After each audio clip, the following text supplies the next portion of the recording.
Friday. I can announce that the President is dispatching his negotiating team, led by the Vice President of the United States, J.D. Vance, Special Envoy Witkoff, and Mr. Kushner to Islamabad for talks this weekend. The first round of those talks will take place on Saturday morning local time, and we look forward to those in-person meetings.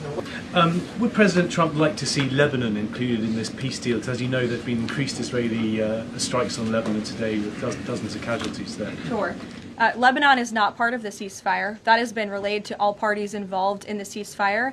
As you know, Prime Minister Netanyahu put out a statement last night in support of the ceasefire, in support of the United States' efforts, and he's also assured the President they'll continue to be a helpful partner throughout the course of the next 2 weeks.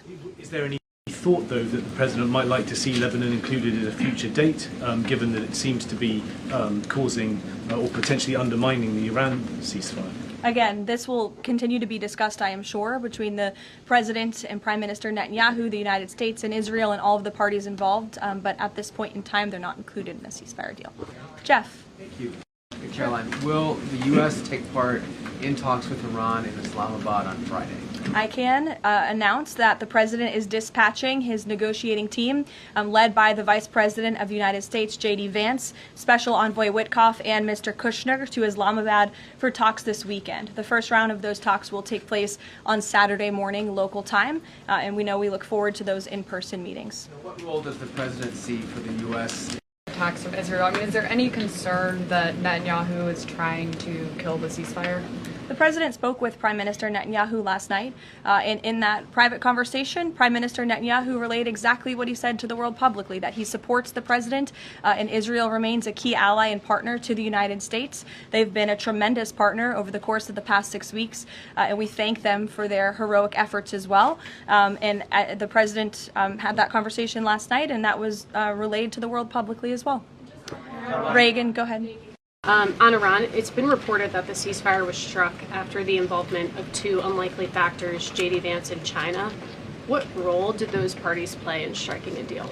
Well, Vice President Vance has played a very significant and a key role in this since the very beginning. Of course, he's the President's right-hand man. He is the Vice President of the United States.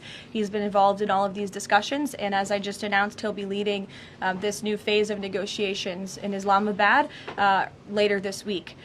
With respect to China, there were conversations that took place between top levels of our government and China's government. The President has great respect for President Xi and a great working relationship with him and with that country, and he looks forward to visiting China in just a few weeks. And on the dignity. This is on the top of the priority list for the President and his negotiating team as they head into this next round of discussions. And as I said in my opener, that is a red line that the President is not going to back away from, and he's committed to ensuring that takes place. We hope it will be through diplomacy. Have they given any indication that they would turn it over? They have. They have. Yes. Trevor. The latest news out of Iran is that the air defenses have been that a nuclear war cannot be won and must never be fought. Is that still the view of this administration?